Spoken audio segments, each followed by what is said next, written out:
A kidney harvesting syndicate has lured a 16-year-old resident of Masaka in Nasarawa State to an Abuja-based private health center, Alliance Hospital, where his kidney was harvested and transplanted into one Egbuson Sampson, who is now deceased. Lami Sadiq reports.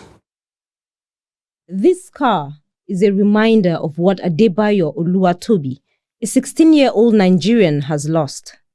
The son of a mechanic from a low-income background, Oluwatobi was in February getting set to write the joint admission and matriculation examination when he was recruited for his kidney. The 16-year-old narrates how a friend introduced him to a man called Emmanuel Melody for a potential job. Instead, he was asked to submit himself for a blood test at the Alliance Hospital in Abuja, Nigeria's Federal Capital Territory. I told the man that my friend now explained to me what I'm here for. He just took me home with. Then the man had told me that I'm here for kidney transplant, which I declined the offer. So the man now offered my friend that we should come and collect part payment. Then after that part payment, we'll go home and go and think about it. Then we'll come back. And then my friend now said that, okay, what if we go and collect the part payment? And I escort my friend, not knowing that it was a setup. Instead of the part payment, Oluwatobi said he was tricked into getting a court affidavit to say he was 18 years and a nephew to one Egbuson, Sampson, a patient with failed kidneys at the Alliance Hospital. He says he was equally tricked into spending the night in the hospital, but just before midnight, he was urged to sign a consent form. That form will force him to lose a kidney.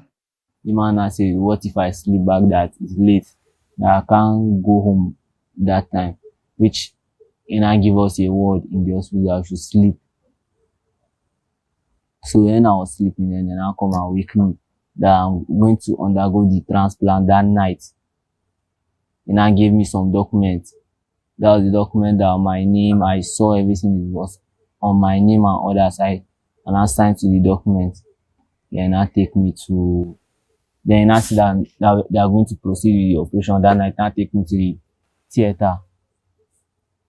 We then proceed with the operation. I was in theater for 3 to 4 days. During that time, 61-year-old Saliman Adedoyin said he had reported his son missing.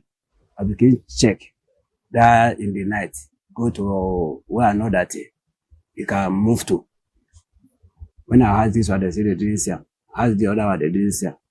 Then I had to rush to police station. Maybe they arrest so name. They tell me something, nothing like that. They didn't arrest anybody. I said it's a student in other age. They said they didn't arrest anybody. I said okay. They said if I see him, I said I come and report that the body didn't come to house. They say if I see any friend house, has not talk anything, has just called them, has just man, they will pick the boy and they pick the friend. We keep him for the house.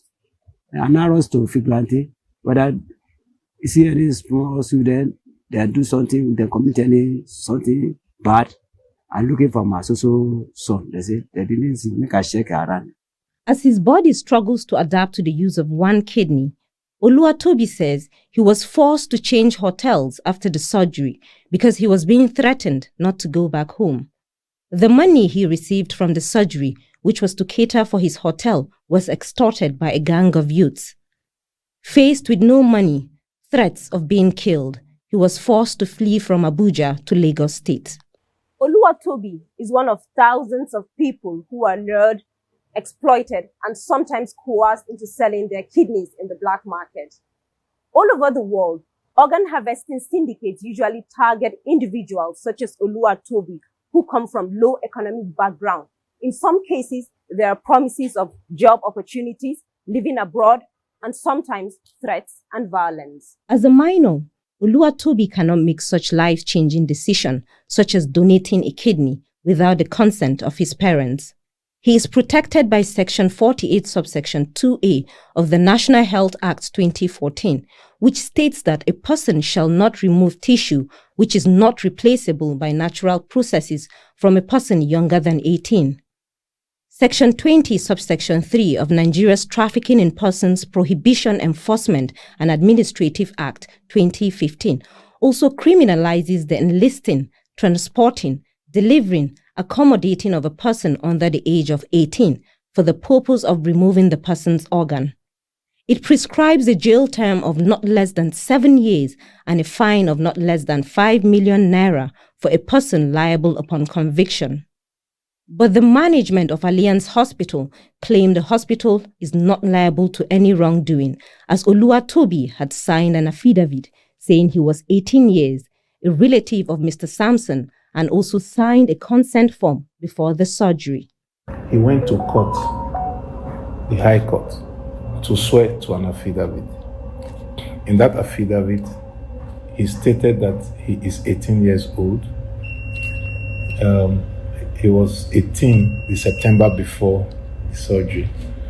He also stated that he was related to the patient.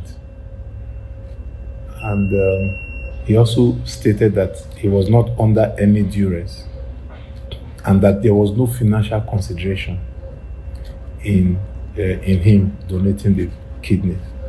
So having received the affidavit and he signed consent duly, it's like a nephew donating one of his kidneys to an uncle. So we went ahead and did the surgery. The 16-year-old's original certificate of birth, printed by the National Population Commission and registered on the 17th of October 2006, shows that he was born on the 3rd of September 2006. Eyes of law, when the both affidavit and birth certificates are being placed on the imaginary scale of justice, birth certificates stand taller because birth certificate, that is a primary document. The essence of affidavits, it is when there is no availability of a document. It particularly in this case is when there is no availability of birth certificates. So the affidavit can stand in place of birth certificates. But as in this case, we are saying we have birth certificates. There's birth certificates explaining that this is the age of this very person. Kidneys are the world's most sought-after organ, and an estimated 1 million people die each year from untreated kidney failure. The bean-shaped organ is also the most trafficked human organ. In April 2023, Nigeria's former Deputy Senate President, Ike Ekweremadu, was sentenced to 9 years and 8 months imprisonment. His wife, Beatrice, was sentenced to 4 years and 6 months, while a doctor, Obinna Obita, was sentenced to 10 years after the three were convicted for organ trafficking by the Central Criminal Court in London. Senator Ike Ekweremadu and Dr. Beatrice Ekweremadu. The judge heard that Ekweremadu, his wife, and the doctor had flown in a 21-year-old trader from Lagos into the UK in a bid to obtain his kidney for the politician's sick daughter Sonia. While Oluwatobi's friend and Mr. Melody are on the run, Alliance Hospital says the recipient of Oluwatobi's kidney is now deceased. But the police has launched an investigation into the incident and arrested Dr. Aremu Adeniran, a staff of the hospital who carried out the surgery. The case is under investigation at our state CID here, FCT Command, and we are still on it. We are investigating, and you're correct that the doctor was arrested, who is now released on bail. And the investigation is yet to be concluded. We are still investigating that incident. And I'm sure the outcome of the investigation, we are not yet done with the investigation. And the outcome will definitely be communicated. While police investigation is ongoing, Saliman Adedoyin says he lacks the finances for the lifelong care required for his son's new health status. To check on ethical conduct in the harvest and implementation of organ transplantation, Medical experts say the Nigerian government should come up with a regulatory agency or a department within the relevant ministry to ensure that organ transplant centers work within the ambit of the law. Lami Sadiq for Trust TV News.